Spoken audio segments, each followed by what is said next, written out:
Hello दोस्तों, हमारे इस यूट्यूब चैनल ट्रैकिया में आपका एक बार फिर से स्वागत है। आज हम आपके सामने लेके आए एक और ख़ास वीडियो जिसमें हम आपको बताएंगे कि नए इनकम टैक्स रिजाइम में और न्यू इनकम टैक्स पोर्टल पर आपको अपना ATR कैसे फिल करना है और किन बातों का ध्यान रखना है। जो दोस्त हमारे इस वीडियो को देख रहे हैं उन सभी से अनुरोध है कि हमारे चैनल को सब्सक्राइब कर लीजिए, जिससे कि हमारे चैनल के सभी वीडियो के लिंक आपके पास समय से पहुंच सकें। तो चलते हैं अपने वीडियो पर। तो दोस्तों, आपके सामने इनकम टैक्स की नई साइट का लिंक खुला हुआ है। यहाँ से आपको अब अपने अकाउंट पर लॉगिन करना है। जो ऑलरेडी रजिस्टर्ड यूजर्स हैं वो यहाँ लॉगिन पे जाके क्लिक करेंगे तो अकाउंट लॉगिन करने की डिटेल्स आ जाएंगी। और जो लोग नए यूजर्स हैं जिनका अकाउंट अभी इनकम टैक्स की साइट पे लॉगिन नहीं हुआ है, वो यहाँ से अपने अकाउंट को रजिस्टर कर सकते हैं। जिन लोगों का भी अकाउंट पहले उन्होंने पुरानी साइट पर रजिस्टर किया हुआ था, उनको नया रजिस्टर करने की ज़रूरत नहीं है। वो डायरेक्ट लॉगिन पे क्लिक करेंगे, उनका अकाउंट ऑलरेडी नई साइट पे माइग्रेट हो चुका है। यहाँ पे आपके सामने लॉगिन क्रेडेंशियल्स का एक पेज खुल गया है। इस लॉगिन क्रेडेंशियल्स के पेज पे आपको एंटर योर यूजर आईडी में अपना पैन कार्ड डालना है। आप किसी भी फॉर्मेट में डालेंगे, ये बाय डिफ़ॉल्ट कैपिटल लेटर्स में ही लेता है, इसलिए चिंता करने की ज़रूरत नहीं है, वो कैसे भी डाल सकते हैं। यहाँ से आपको अपना पासवर्ड डालना है।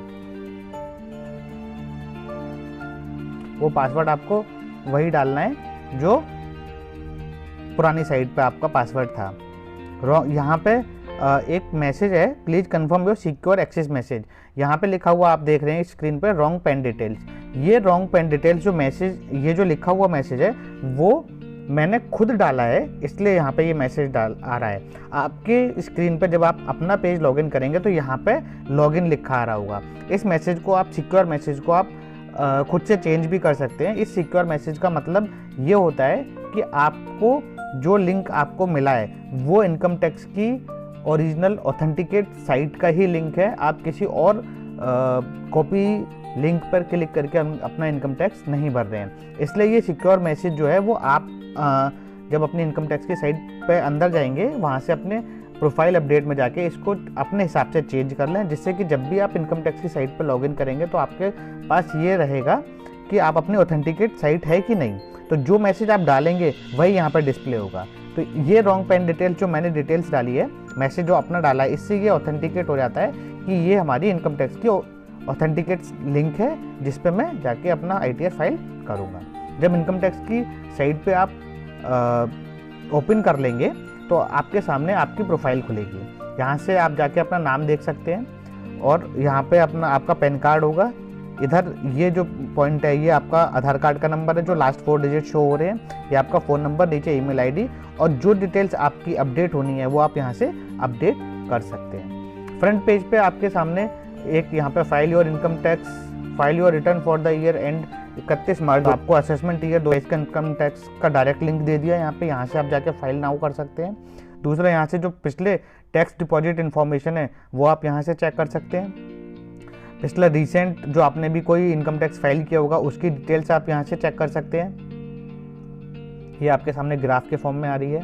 इसके बाद अगर कोई पेंडिंग एक्शन है आपका तो पेंडिंग एक्शन चेक कर सकते हैं। यहाँ पे कोई पेंडिंग एक्शन नहीं है, इसलिए यहाँ पे रेड बटन शो हो रहा है। अगर आपने कोई रिसेंट फॉर्म फिल किया है, जैसे फॉर्म 10 फिल करते हैं, उससे रिलेटेड अगर आपने कोई काम किया है तो वो यहाँ से आप अपना रिसेंट फॉर्म्स देख सकते हैं। अगर आपको कोई ग्रीवेंसेज ऐड करनी है तो यहाँ से आप जाके अपनी ग्रीवेंसेज चेक कर सकते हैं कि आपने कोई ग्रीवेंसेज पुरानी दे रखी है तो उसका रिकॉर्ड यहाँ पे आएगा। हमने कोई ग्रीवेंसेज नहीं है, इसलिए यहाँ पे नो रिकॉर्ड फाउंड आ रहा है।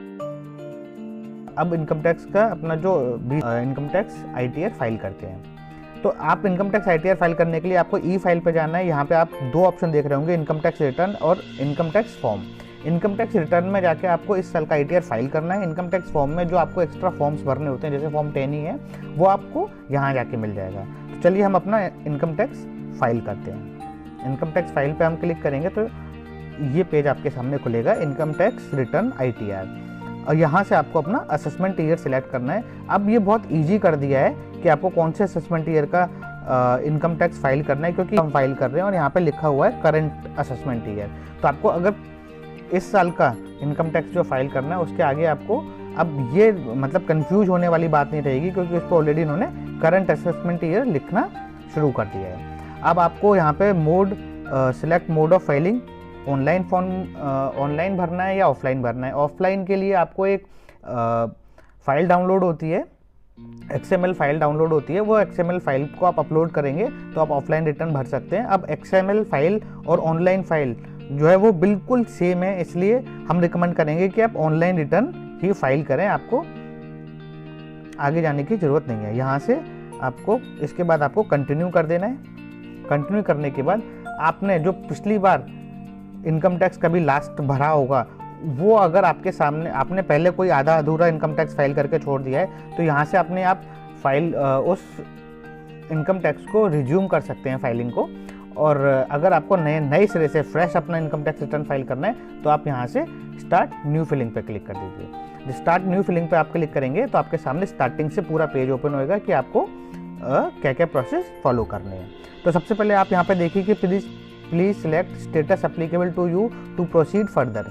आपको ये सिलेक्ट करना है कि आप इंडिविजुअल हैं, HUF हैं या अदर्स हैं। तो अगर यहाँ पे आपको इंडिविजुअल के बाद कंटिन्यू बटन पर क्लिक हाईलाइट नहीं हो रहा है तो आप HUF पे क्लिक करके फिर से आप इंडिविजुअल सिलेक्ट करेंगे, क्योंकि हम इंडिविजुअल का ITR फाइल कर रहे हैं इसलिए यहाँ पे हम इंडिविजुअल सिलेक्ट करेंगे और इसको कंटिन्यू कर देंगे। दोस्तों ये साइट बहुत यूजर फ्रेंडली हो गई है और ये वीडियो थोड़ा सा लंबा हो सकता है, तो आप पेशेंस के साथ पहले पूरी चीज़ समझ लें, उसके बाद अपना इनकम टैक्स फाइल करना शुरू करें। कोई भी चीज़ अगर मिस हुई तो उसका फिर आपको नोटिस आ सकता है।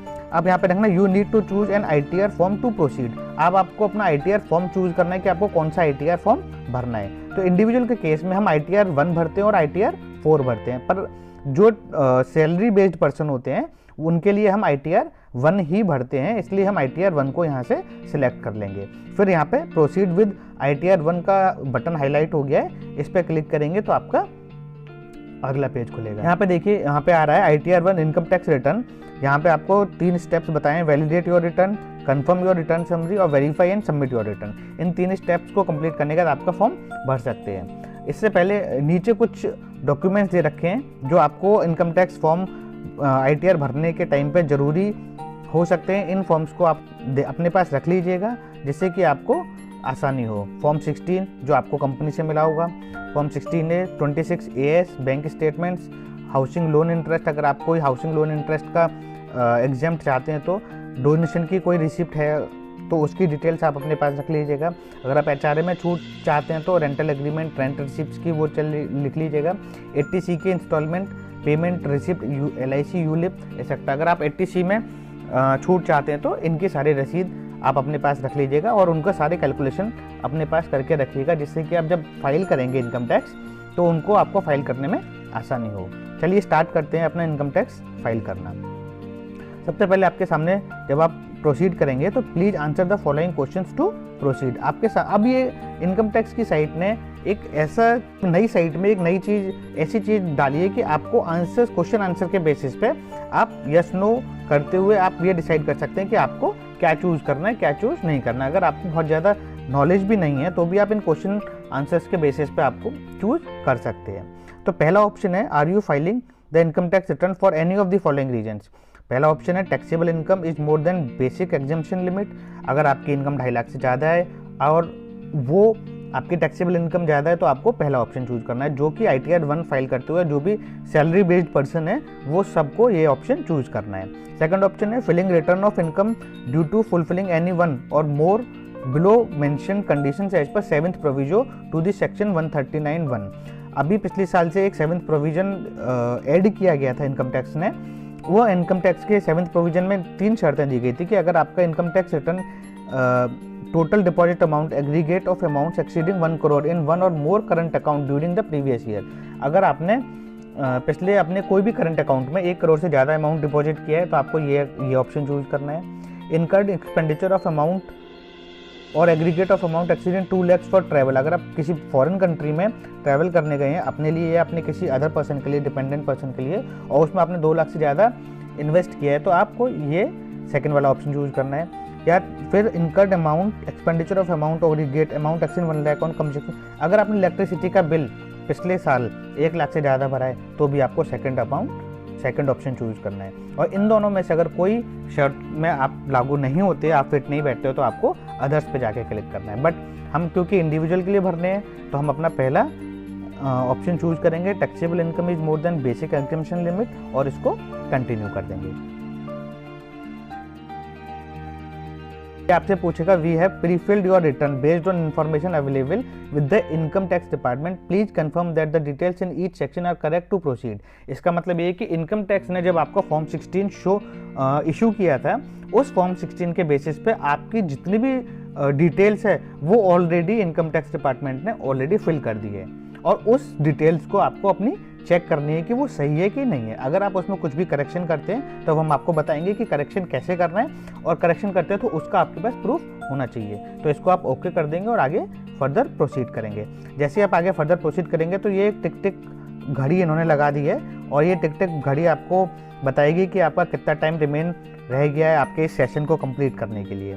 तो सबसे पहले यहाँ पे आपको दिखा रहे हैं वैलिडेट रिटर्न, जो पहले 3 स्टेप्स आपको दिखाए थे वो 3 स्टेप्स यहाँ पे शो कर रहे हैं। उसके बाद फिर ये जो इनकम टैक्स पूरा इस बार किया है ना, वो 5 सेक्शंस में डिवाइड कर दिया है। पहले सेक्शन में पर्सनल इन्फॉर्मेशन है, दूसरे सेक्शन में ग्रॉस टोटल इनकम है, तीसरे सेक्शन डिडक्शंस का है, चौथा जो आपने टैक्स पे किया है उसका है, और 5वां सेक्शन अगर आपकी कोई टैक्स लायबिलिटी बन रही है तो उसका सेक्शन है। तो एक एक करके हमें ये सारे सेक्शंस देखने हैं और देखने के बाद ही हम ये चीज़ें आगे बढ़ेंगे। तो सबसे पहले आप देखिएगा कि आपकी जो पर्सनल इन्फॉर्मेशन है सिर्फ वही टैब हाईलाइट हो रहा है, बाकी के सारे टैक्स हाईलाइट नहीं हो रहे हैं। तो जब तक आप पहला इन्फॉर्मेशन फिल नहीं करेंगे तब तक आपके नेक्स्ट टैब हाईलाइट नहीं होंगे। इसलिए स्टेप बाय स्टेप प्रोसेसिंग इस बार इनकम टैक्स ने चालू कर दी है।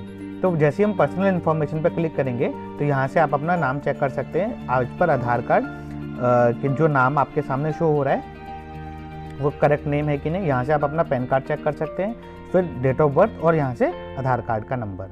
अगर इसमें से कुछ गलत है तो आप इसको एडिट करके इसको सही करा सकते हैं। ये आपका कॉन्टैक्ट एड्रेस है, एड्रेस आप चेक कर लीजिए, फ़ोन नंबर चेक कर लीजिए, ईमेल एड्रेस चेक कर लीजिए और फिर नेचर ऑफ एम्प्लॉयमेंट चेक कर लीजिए कि अगर आप कौन से सेंट्रल गवर्नमेंट में, स्टेट गवर्नमेंट में, पीएसयू में पेंशनर हैं। पेंशनर्स के लिए भी आपको यही ITR 1 सेलेक्ट करना है और पेंशनर की जो इनकम है वो भी आपको सैलरी वाले उसमें ही करना है, बस आपको यहाँ से पेंशनर चूज करना है। तो यहाँ से पब्लिक सेक्टर अंडरटेकिंग है, जो भी आपका डिपार्टमेंट है वो आप चूज कर लीजिए। फिर उसके बाद इनकम टैक्स ने कुछ अपने सेक्शन से आप किस सेक्शंस के अंडर फाइल कर रहे हैं। अगर आपने income tax before due date से फिल करना है तो आपको 139(1) के अंडर फाइल करना है। अगर आपकी ड्यू डेट निकल गई है तो आपको ये सेक्शन चूज करना है। अगर आप रिवाइज रिटर्न करने, अगर आपने इनकम टैक्स भर दिया है उसके बाद कोई दूसरा इनकम टैक्स को रिवाइज करना चाहते हैं तो आपको ये सेक्शन चूज करना है। और अगर आप कॉन्डोनेशन डिले, अगर आप आफ्टर कॉन्डोनेशन ऑफ डिले है तो आपको 119 सेक्शन 2B का चूज करना है। अब इनकम टैक्स रिटर्न आपको अगर किसी नोटिस के अंतर्गत अगर आप फिल कर रहे हैं तो 139 जो भी नोटिस आपको मिला है उस नोटिस के अंतर्गत अगर आप इनकम टैक्स फिर से फाइल कर रहे हैं और उसका कोई रिस्पॉन्स फाइल कर रहे हैं तो आपको इन सेक्शंस में से चूज करना है। क्योंकि अगर हम बिफोर ड्यू डेट भर रहे हैं तो 139(1) हम चूज करेंगे और इसके आगे भर देंगे। अब आपके सामने एक नीचे ऑप्शन आया है कि are you new tax regime. पिछली साल जब आपने बजट देखा था तो बजट में आपको 2 टैक्स स्लैब दी गई थी। आप नई टैक्स स्लैब चूज करते हो या पुरानी टैक्स स्लैब चूज करते हो, वो टैक्स स्लैब का पूरा डिस्क्रिप्शन और आपको कौन सी टैक्स स्लैब आपकी सैलरी के हिसाब से चूज करनी है उसका वीडियो हम ऑलरेडी बना चुके हैं। उस वीडियो पे आप जाके अपनी सैलरी के हिसाब से अपनी टैक्स स्लैब चूज कर सकते हैं।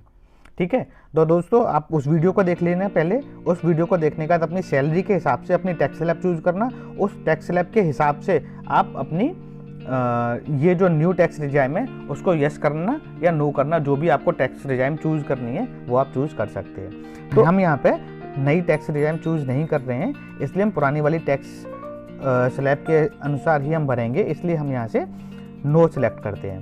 नो सेलेक्ट करने के बाद आगे आपकी बैंक डिटेल्स हैं। अगर आप 2 जो बैंक अकाउंट आपने ऐड कर रखे हैं वो दोनों वैलिडेट होंगे और ये अगर आपकी पर्सनल डिटेल सारी सही हैं और आपको लगता है कि हम प्रोसीड कर सकते हैं तो यहाँ पे इनको कंफर्म कर दीजिए।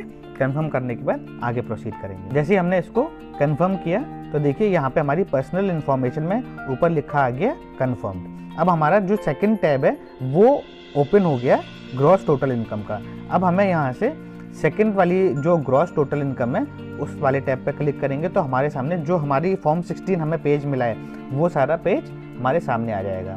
बट क्योंकि इनकम टैक्स वालों ने अब नए सिरे से सारी चीज़ करी है तो क्वेश्चन आंसर के बेसिस पे ये आपके लिए और इजी बना दिया है कि आपको क्या चीज़ चूज़ करनी है, क्या चीज़ चूज नहीं करनी। जैसे अगर आप कोई डिडक्शंस लेना चाहते हैं, अगर आपने कोई एक्स्ट्रा एक्सपेंडिचर कर रखा है तो उसके बारे में आप यहाँ पे क्वेश्चन आंसर के बेसिस पे सिलेक्ट कर सकते हैं कि जैसे पहला question, are you eligible to claim exemption in respect of expenditure incurred on cost of travel on tour और ट्रांसफर। अगर आप कहीं बाहर गए हैं ट्रैवल एंड उस पर आप एग्जम्पशन ले रहे हैं तो यहाँ पे ये सेक्शन आपके हिसाब से आपको वहाँ पे डिटेल्स भरनी होंगी और यहाँ पे यस करना होगा। अगर आप नहीं कर रहे हैं तो आपको नो चूज करना है। Are you eligible to claim special compensatory allowance, children education allowance. अगर आप चिल्ड्रन इनमें से कोई भी हॉस्टल अलाउंस में इनमें कोई एग्जम्पशन लेना चाहते हैं तो यहाँ पे आपको इस सेक्शन के अंतर्गत डिटेल्स भरनी होंगी और यहाँ पे यस चूज करना होगा। अगर नहीं करना है, अगर आप एग्जम्पशन नहीं ले रहे हैं तो यहाँ पे आपको नो चूज करना है। As per information available with department exemption reported in respect of house rent allowance is this. ये जो हाउस रेंट HRA का जो आपके सामने यहाँ पे डिटेल शो हो रही है, आपने अगर हमने जो फॉर्म 16 में अपनी डिटेल्स दी थी, उस फॉर्म 16 में जो डिटेल्स इन्होंने फिल किए वो डिटेल्स इन्होंने यहाँ से उठा ली है और यहाँ से अगर हम इस इंफॉर्मेशन से एग्री करते हैं, एक बार इस डिटेल को अपनी फॉर्म 16 से चेक कर सकते हैं कि अगर ये डिटेल्स हमारी से सही है तो हम आगे बढ़ेंगे, नहीं तो फिर नहीं आगे बढ़ेंगे। हम हाउस रेंट अलाउंस यहाँ से चेक कर सकते हैं। 1,10,924 रुपये की हमने हाउस रेंट अलाउंस का एग्जम्पशन लिया है जो हमारे फॉर्म 16 में शो हो रहा है और वही एग्जम्पशन यहाँ पे भी शो हो रहा है, इसलिए हम इस इन्फॉर्मेशन से एग्री करते हैं तो यहाँ पे हम यस क्लिक कर देंगे। उसके बाद अगला क्वेश्चन है, are you eligible to claim exemption in respect of leave travel allowance. अगर आप LTA का कोई एग्जम्पशन ले रहे हैं तो यहाँ पे आप यस करेंगे, अदरवाइज नो करेंगे। Are you eligible to claim any other expenses from salary income. कोई और इनकम में आप एग्जम्पशन लेना चाहते हैं, जैसे सैलरी इनकम के अलावा अगर आपकी कोई और इनकम है जिसमें आपको एग्जम्पशन चाहिए तो अगर कोई डिटेल्स है तो यहाँ पे आपको यस क्लिक कर देना है और वो डिटेल्स यहाँ पे भरनी है कि कौन से सेक्शन के अंतर्गत आपको whatever name called high commission, अगर एम्बेसी से आपको कुछ मिला है, अगर allowances or persecute paid or allowed at such outside India, government and citizen of India rendering, अगर आप बाहर सर्विस कर रहे हैं तो उससे रिलेटेड है, अगर कोई आपको ग्रेजुएटी मिली है डेथ के हिसाब से, EL इनकैशमेंट मिला है रिटायरमेंट पे तो उसकी डिटेल्स आपको भरनी है।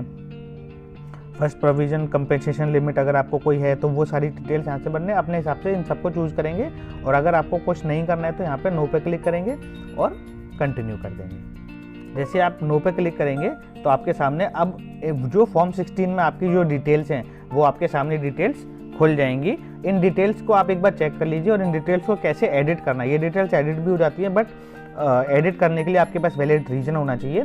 इन डिटेल्स को आप यहाँ से चेक कर सकते हैं कि अगर ये इनमें कुछ गलत है तो आप इसको एडिट कीजिए, अगर आपको कुछ ऐड करना है तो आप इसको एडिट कीजिए, अदरवाइज आप इसको यहाँ से सिर्फ चेक कर सकते हैं। एडिट करना हम आपको बता देते हैं, आपको ऊपर एडिट का बटन शो हो रहा है, इस बटन पर आप क्लिक करेंगे तो आपके सामने ये पेज खुल जाएगा। इस पेज के साथ जब आप खुलेंगे तो यहाँ पे आपकी जो ग्रॉस इनकम है वो शो होगी जिसको आप एडिट नहीं कर सकते, बट अगर आपको कोई और इनकम ऐड करनी है तो उस इनकम को आप यहाँ से ऐड कर सकते हैं। ये इनकम आप अपने इनकम टैक्स की साइट से चेक कर लें कि ये इनकम टैक्स की साइट पे सेम है या नहीं। एक और चीज़, यहाँ जाने से पहले आप एक बार अपना फॉर्म 26AS और चेक कर लें। 26AS कैसे चेक करना है वो हम आपको बता देते हैं। ई फाइल पे जाके आपको फॉर्म 26AS पे क्लिक करना है, यहाँ से इसे कंफर्म कर देना है। ये आपके सामने पेज खुलेगा ट्रेसेस का, यहाँ आपको एग्री कर लेना है, टर्म्स एंड कंडीशंस से प्रोसीड कर देना है। यहाँ से आपको view tax credit form 26AS इस पर क्लिक करना है। यहाँ से आपको अपना असेसमेंट ईयर चूज करना है, view as HTML text view और डाउनलोड कर लेना है। ये फॉर्म 16 चेक करना एक इसलिए ज़रूरी होता है कि आपका पैन कार्ड पे कितना टैक्स कटा है, वो टैक्स आपका फॉर्म 16 से मैच कर रहा है नहीं कर रहा। अगर आपकी कोई FD या कोई RD बैंक में जमा है और बैंक वालों ने आपका अलग से टैक्स काटा है तो उसका 10 नंबर अलग होता है, वो 10 नंबर बैंक के हिसाब से यहाँ पे शो हो जाता है। तो आपकी डिटेल्स आपके सामने आ जाएगी। जिसका भी फॉर्म 16 से अगर आपकी कंपनी से मिला है और आपकी बैंक की डिटेल्स और FD की डिटेल्स वहाँ पे नहीं है तो फॉर्म 16 में वो सारी डिटेल्स शो हो जाती है कि आपके पैन कार्ड पे कितना टोटल टैक्स कटा है, जिसका अगर आपको रिफंड अगर चाहिए होता है तो रिफंड भी आप ले सकते हैं। क्योंकि हमारी डिटेल हमारे पास कुछ और बैंक की तरफ से ऐसा नहीं है, इसलिए यहाँ पे हम अपनी जो 10 है उसके हिसाब से फॉर्म 16 से हिसाब से अपनी इनकम चेक कर लेंगे और अपने टोटल टैक्स चेक कर लेंगे। ये चेक करने के बाद अगर ये मैच कर रहा है तो ठीक है, हम फर्दर प्रोसीड करेंगे। अगर जिस किसी का ये मैच नहीं कर रहा है तो वो अपने कंपनी में जाके बात करें कि उनका फॉर्म 16 का डाटा और 26AS का डाटा मैच नहीं कर रहा है तो जाके वो आगे बढ़ें। अब जब आपने ये डिटेल्स देख ली कि ये हमारी डिटेल्स सही हैं और जो एग्जाम्प्ट हमें मिल रहा है अलाउंस जो हमें मिल रहे हैं हाउस रेंट का, वो सारी डिटेल सही है। अगर आपने इसमें कुछ भी चेंज नहीं करना है तो यहाँ पे आप इसको सेव कर दें। जब आपने इसको सेव कर दिया तो हम वापस उसी जगह आ गए जहाँ से आपको चेक करना है। अब आपको ग्रॉस सैलरी आप यहाँ से चेक कर लीजिए, आपके फॉर्म 16 में कितनी ग्रॉस सैलरी शो हो रही है। हम आपको एक बार दिखा देते हैं कि जो ग्रॉस सैलरी है, ये देखिए यहाँ पे जो ग्रॉस सैलरी साइड पर शो हो रही है वही ग्रॉस सैलरी यहाँ पे भी शो हो रही है। उसके बाद आपका जो एग्जाम्प्ट अलाउंसेस हैं वो एग्जाम्प्ट अलाउंसेस यहाँ पे शो हो रहे हैं, और यहाँ पे लिखा हुआ भी है कि ये किस प्रोविजन में आपका कौन सा अलाउंस आपको एग्जाम्प्ट मिला है, वो आप चेक कर सकते हैं। और ये चीज़ आपके इनकम टैक्स में भी शो हो रही है कि house rent allowance under section 1013A आपको 1,10,000 रुपये 924 रुपये की छूट मिली है। उसके बाद आपका यहाँ से डिटेल्स चेक हो जाएंगी। आगे बढ़ेंगे, आप अपना इनकम फॉर्म 16 जो आपके पास है उससे भी डिटेल्स चेक कर सकते हैं। नेट सैलरी आपकी 10 जो ये वाली नेट सैलरी आपकी आ गई। फिर आपको सेक्शन 16 के अंडर 50,000 रुपये की छूट मिली हुई है। आपकी जो net chargeable under head salary है वो आपकी 10,35,787 रुपये शो हो रही है, और वही आपकी ग्रॉस टोटल इनकम आपकी फॉर्म 16 में भी शो हो रही होगी। अगर ये फॉर्म 16 में ग्रॉस स्टैंडर्ड डिडक्शंस की जो 50,000 की छूट मिलने के बाद अगर आपकी ग्रॉस इनकम टोटल ये जो डिफरेंस आ रही है तो आप एक बार बात कीजिए, अदरवाइज अगर सही है तो आपको आगे बढ़ जाना है। अगर आपकी कोई हाउस प्रॉपर्टी, अगर आपने कोई मकान किराए पे दे रखा है तो वो आप यहाँ पे इनकम ऐड कर सकते हैं। इनकम फ्रॉम अदर सोर्सेज में आपको अगर कोई आरडी की इनकम आई है, एफडी की इनकम आई है, या आपके पास पर्सनल सेविंग अकाउंट में इंटरेस्ट आई है पर्सनल सेविंग की, तो वो डिटेल्स आप यहाँ से ऐड कर देंगे। वो डिटेल्स अगर आपके पास नहीं है तो इसको ब्लैंक छोड़ दीजिए। एग्जाम्प्ट इनकम जो है आपकी, वो अगर कोई डिटेल्स है तो वो यहाँ पे ऐड कर सकते हैं। जो हमने लास्ट क्वेश्चन ईयर में लास्ट के जो 2 क्वेश्चंस का आंसर दिया था नो में, अगर वहाँ पे यस है तो वो इनकम आप यहाँ पे फिल कर सकते हैं। अगर कोई आपको फिल नहीं करना है तो यहाँ से आपको कन्फर्म कर देना है। जब आप इसको कंफर्म करेंगे तो आप देखेंगे कि आपके 2 टैब्स पे कंफर्म्ड लिखा आ गया है, और आपका नेक्स्ट वाला जो टैब है डिडक्शंस वाला, वो नेक्स्ट वाला टैब आपका हाईलाइट हो गया है। इस नेक्स्ट वाले टैब में अब आपको क्लिक करना है और ये डिटेल्स एक बार कंफर्म करनी है कि आपको वो डिटेल्स कैसे फिल करनी है। अब जो आपके सामने क्वेश्चनेयर खुला है वो डिडक्शन का क्वेश्चनेयर खुला है जो हमें आगे भरना है। Are you eligible to claim any deductions for donation paid? Yes. अगर आपने कोई डोनेशन पेड वाली वो करा है तो आपको 80G के अंतर्गत आपको भरना है, क्योंकि पीएम केयर फंड्स में हमने डोनेट किया था कुछ अमाउंट जो मेरे इनकम टैक्स फॉर्म 16 में भी शो हो रहा है, इसलिए हम यहाँ पे यस क्लिक करेंगे। अगर आपने कोई डोनेशन साइंटिफिक रिसर्च और रूरल डेवलपमेंट में दिया है तो यस करेंगे, अदरवाइज नो करेंगे। अगर आप कोई डोनेशन 80GG के अंतर्गत ले रहे हैं तो आपको डिटेल्स यहाँ से यस या नो करनी है, और आपको 80GG क्या है वो आप यहाँ से चेक कर सकते हैं कि कौन सा एग्जेम्पशन है। तो यहाँ से हम आप इसको नो कर देते हैं और आगे बढ़ते हैं। जो हमने टैक्स डिडक्शन जो हमने 80C के अंतर्गत अगर हमने छूट कर ली है 1.5 लाख की, जो हमारे इनकम टैक्स में भी शो हो रही है, फॉर्म 16 में भी शो हो रही है, वो डिटेल्स आप यहाँ से चेक कर सकते हैं। इसलिए ऑलरेडी यहाँ पे यस फील्ड आया हुआ है। अगर आप कोई डिडक्शंस अदर जितने भी सेक्शंस हैं उन सेक्शंस में अगर आप कोई डिडक्शन ले रहे हैं 80D में 80E में, तो वो सारी डिडक्शंस यहाँ से आप चेक कर सकते हैं। और कोई और अदर डिडक्शन आपको चाहिए डिडक्शन टाइप, तो आप यहाँ से उसको ऐड कर सकते हैं और उसके बाद उसको कंटिन्यू कर सकते हैं। हमें कोई अदर डिडक्शन नहीं चाहिए तो हमने यहाँ से इसको कंटिन्यू कर दिया। जब हमने कंटिन्यू इसको किया, हमने देखो ये पेज खुला है जिसमें आपको और सेक्शंस दिखाई दे रहे हैं कि कौन से सेक्शंस में आपको क्लेम करना है, क्योंकि हमने स्टार्टिंग के पहले सेक्शन में 80G में हमने डिटेल्स ऐड यस किया था कि हमने पीएम केयर फंड्स में डिटेल्स ऐड करने के लिए, तो आपके सामने ये पेज खुला है कौन कौन से डिडक्शंस में आपको डिटेल्स अब फिल करनी है। क्योंकि हमने 80G में डिटेल्स फिल करी थी तो यहाँ से हम ऐड 80G के डिडक्शंस पर क्लिक करेंगे और अपनी डिटेल्स उसमें फिल करेंगे। Add 80G deductions. अब जो नई साइट में क्या है ना कि हर चीज़ का एक अलग पेज खुलेगा और उस पेज पे आपको डिटेल्स ऐड करनी है। देखिए अगर आप इनमें से कौन सी लिमिट में आपको क्वालिफाई करते हैं उसके बेसिस पे आपको डिटेल्स करनी है। अगर आप 100% डिडक्शन विदाउट क्वालिफाइंग लिमिट में जा रहे हैं तो आप इस वाले पे क्लिक करेंगे। अगर आप 50% डिडक्शन विदाउट क्वालिफाइंग लिमिट पे जा रहे हैं तो आप सेकंड वाला चूज ऑप्शन, जो भी जिस भी डिडक्शन लिमिट में आप लाई करते हैं तो आप उस पर चूज करेंगे। क्योंकि अभी जनरली क्या है कि आप पीएम केयर फंड्स में जिन्होंने भी पैसा दिया है वो फर्स्ट वाली लिमिट में आता है 100% डिडक्शन विदाउट क्वालिफाइंग लिमिट में, तो हम ये डाटा चूज कर लेंगे। अब इसमें क्या है, जो पीएम केयर फंड्स में हमें डिटेल्स भरनी है वो डिटेल्स यहाँ पे हम फिल आउट कर लेंगे। जिन लोगों ने पीएम केयर फंड्स में पैसा दिया है और वो डिटेल्स नहीं है उनके पास, तो हम आपको ये डिटेल्स अपने वीडियो के डिस्क्रिप्शन में दे देंगे। जैसे आप ये सारी डिटेल्स फिल करेंगे, यहाँ पे आपको अपना अमाउंट डालना है कि आपने कितना अमाउंट डोनेशन में दिया हुआ है। जैसे यहाँ पे 1957 हमने अमाउंट डोनेशन में दिया है, तो ये अमाउंट यहाँ पे ऐड कर देंगे। जैसे आप अमाउंट करेंगे, अगर कोई आपने कैश में दिया है तो कैश में करेंगे, अगर आपने अदर मोड में दिया है तो इसको अदर मोड में देंगे। हमने ऑनलाइन पे किया था, इसलिए ये डिडक्शन यहाँ पे हम 0 कर देंगे। जैसे ये डिटेल्स हमारी फिल हो जाएंगी, हम यहाँ पे इसको सेव कर देंगे। अब देखिए ये डिटेल्स जो सेव कर दी है हमने, ये डिटेल इस फॉर्म में आएंगी और इस फॉर्म में आपको ये चेक करना है कि आपकी जो अमाउंट डिटेल्स भरी हैं वो सारी सही हैं कि नहीं है। इस डिटेल्स को यहाँ पे क्लिक करके अगर आपको ये फर्दर एडिट करनी है तो आप यहाँ एडिट कर सकते हैं। अगर आप देखेंगे कि आपने जैसी ये डिटेल्स फिल करी हैं तो इसी डिटेल्स में आप चेक करेंगे तो आपके 1957 रुपये यहाँ पे डिटेल्स फिल हो गई हैं और इस डिटेल्स को यहाँ पे ऐड कर देंगे। ऐड करने के बाद अब आप देखेंगे कि आपकी जो इन टोटल डिडक्शंस वाला पेज है उसमें आपकी जो टोटल डिडक्शंस हैं और जो एग्रीगेट आपकी नेट टैक्सेबल इनकम शो होगी वो आपकी फॉर्म 16 से मैच करनी चाहिए। देखिए हमारे 80C में हमारी 1.5 लाख की लिमिट है हमारी, तो 1.5 लाख शो हो रहा है इसमें, जो हमारे फॉर्म 16 में भी शो हो रहा था। 80G में 1957 रुपये की और हमें 100% क्वालिफाइंग लिमिट पे मिली है डिटेल्स, वो हमने ऐड कर दी है इसमें, और कोई हमारे डिडक्शंस है नहीं। तो इसके बाद अब जो हमारी टोटल डिडक्शंस आ रही हैं वो 1,51,957 रुपये आ रही है, वो हमारे फॉर्म 16 से मैच कर रही है। जब ये डिटेल्स हमारी मैच कर जाएंगी तो हम यहाँ से इसको कंफर्म कर देंगे। कंफर्म करने के बाद आपके 3 टैब ऑलरेडी कंफर्म्ड हो चुके हैं, पर्सनल इन्फॉर्मेशन का, ग्रॉस टोटल इनकम का और टोटल डिडक्शंस का। जब आप ये तीनों कंफर्म कर चुके होंगे तो अब आपका नेक्स्ट स्टेप खुलता है टैक्स पेड का।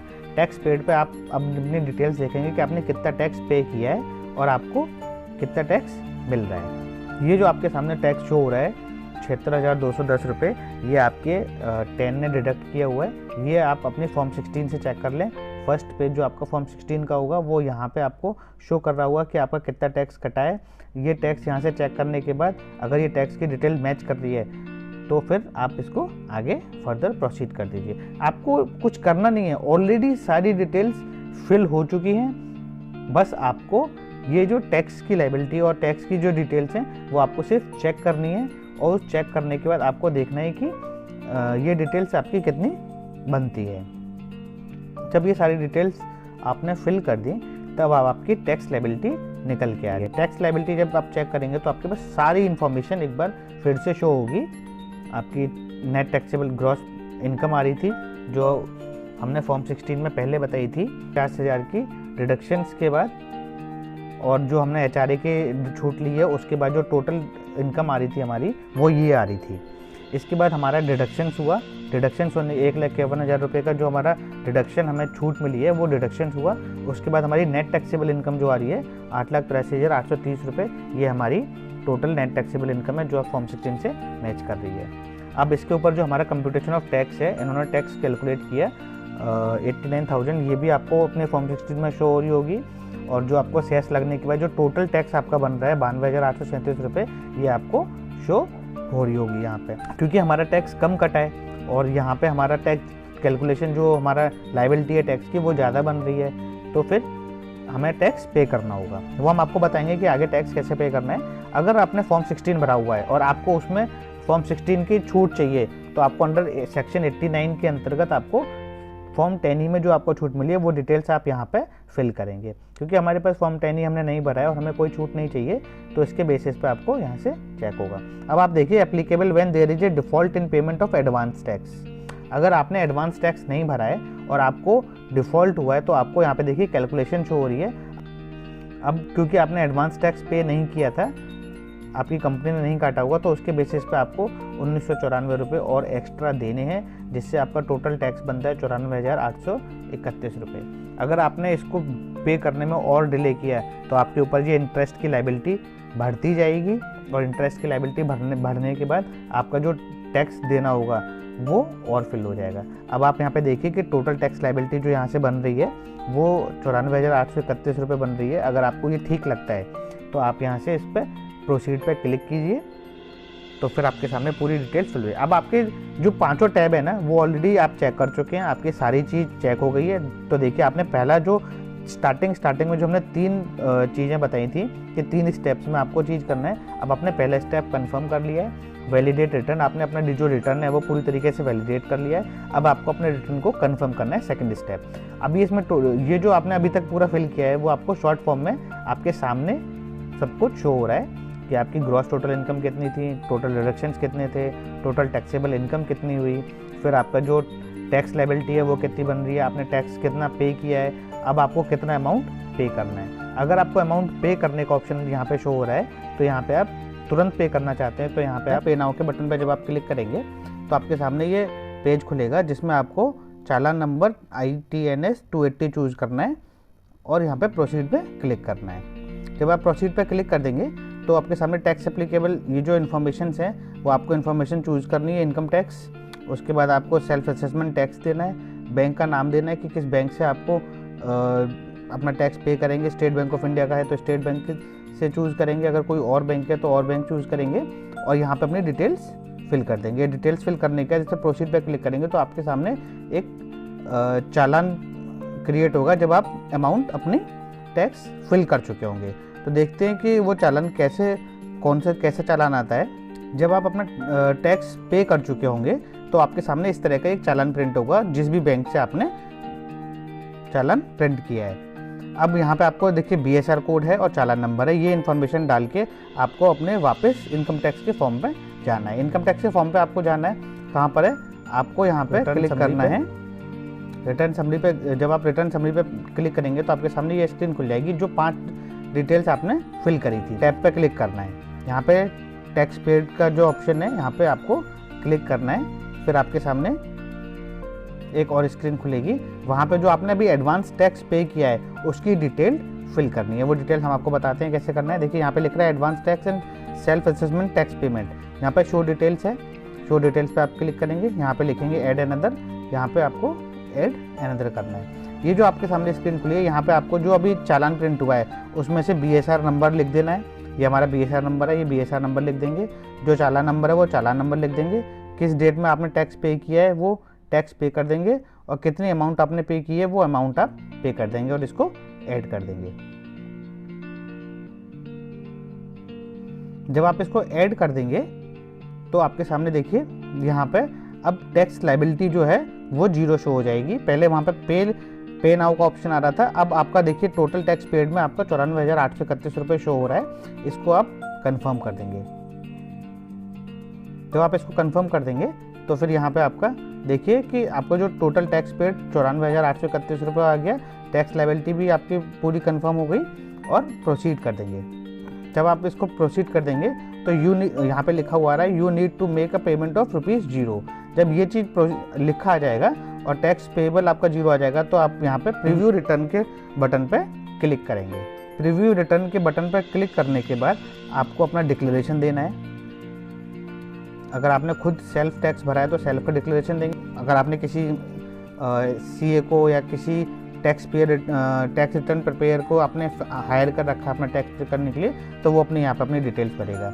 हमने सेल्फ किया है इसलिए यहाँ पे प्रोसीड टू प्रीव्यू कर देंगे, हमें कोई TRP की डिटेल्स ऐड नहीं करनी है। अब देखिए आपका सेकंड बटन जो हमने स्टार्टिंग बताया था कंफर्म, जो तीन स्टेप्स में फॉलो होता है, तो सेकंड बटन पे भी टिक होके आ गया है। अब आपको अपना वेरीफाई करना है और सबमिट करना है। ये आपके टैक्स की पूरी डिटेल्स आ जाएगी। एक बार आप यहाँ से चेक कर सकते हैं कि आपने क्या क्या चीज़ भरी है, आपकी कितनी इनकम है, स्टैंडर्ड डिडक्शन कितना है, HRA का डिडक्शन कितना है, आपके फॉर्म 16 के हिसाब से सारी डिटेल्स आपके सामने है। आपका 80C में कितना डिडक्शन हुआ है, उसके बाद अगर आपने कोई डोनेशन पे किया तो उसका कितना रुपया इसमें लगा हुआ है, आपका नेट टैक्स पेएबल कितना बनता है, उसके बाद आपने जो टैक्स पे किया है वो सारी डिटेल्स इसमें है, कितनी इंटरेस्ट लगी है, ये सारी डिटेल्स आप यहाँ से एक बार फिर से चेक कर सकते हैं। जो अभी तक आपने फिल किया है 5 स्टेप्स में, वो स्टेप यहाँ पे एक बार में पूरा फिल होके आया है। अब इसको आपको प्रोसीड टू वैलिडेशन करना है। प्रोसीड टू वैलिडेशन जब आप करेंगे तो यहाँ पे वैलिडेशन सक्सेसफुल लिखा आ गया है, नो एरर फाउंड।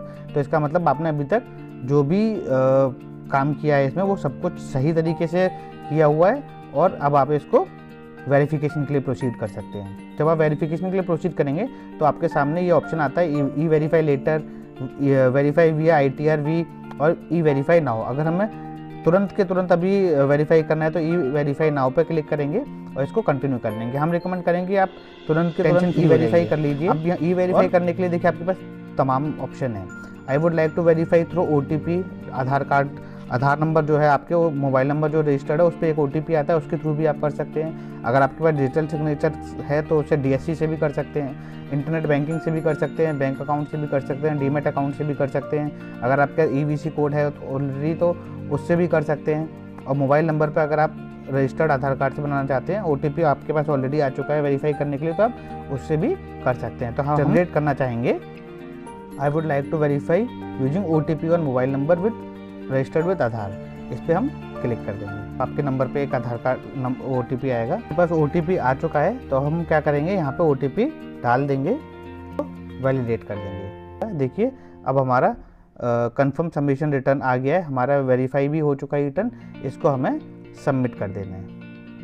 एक बार जब आपका रिटर्न सबमिट हो जाएगा फाइनली, तो यहाँ पे लिखा आएगा message, you have successfully filed and verified your return. और इसके रिगार्डिंग आपके पास तुरंत कंफर्मेशन का मेल भी आ जाएगा और एक मैसेज भी आ जाएगा। अगर फिर भी आपको कोई दिक्कत है तो आप डैशबोर्ड पे जाके यहाँ पे देखिए, अब हम डैशबोर्ड पे जाएंगे तो यहाँ पे लिखा हुआ है filed successfully, return verified on, ये अभी नहीं आया है, रिटर्न प्रोसेसिंग और रिटर्न कंप्लीशन अभी, ये सब इनकम टैक्स डिपार्टमेंट का अपना खुद का काम है। जब ये रिटर्न आपका प्रोसेस हो जाएगा तो ये सारी डिटेल्स भी फिल्ड हो जाएंगी। और अगर आपको रिवाइज रिटर्न फाइल करना है तो आप यहाँ से भी कर सकते हैं। अगर किसी को कोई दिक्कत है तो हम उसको बता सकते हैं। अगर आपको वेरीफाइड रिटर्न की जो चेक करना है कि आपका रिटर्न ई वेरीफाई हुआ या नहीं हुआ, तो आप ई फाइल पे जाके यहाँ से आप चेक कर सकते हैं। यहाँ देखिए सक्सेसफुली वेरीफाइड लिख रहा है, रिटर्न सक्सेसफुली वेरीफाइड हो चुका है। तो दोस्तों इस तरीके से आप अपना सेल्फ ई रिटर्न नई इनकम टैक्स की साइट पे फाइल कर सकते हैं। अगर फिर भी किसी दो मित्र को कोई दिक्कत होती है तो वो हमें कमेंट बॉक्स में अपना क्वेश्चन भेज सकता है, जिससे कि हम उसकी क्वेरी का रिप्लाई कर पाएँ। तो दोस्तों अगर आपको हमारा ये वीडियो पसंद आया तो हमारे चैनल को लाइक, शेयर और सब्सक्राइब कर लीजिए और बेल आइकन दबा दीजिए। मिलते हैं अपने अगली वीडियो में।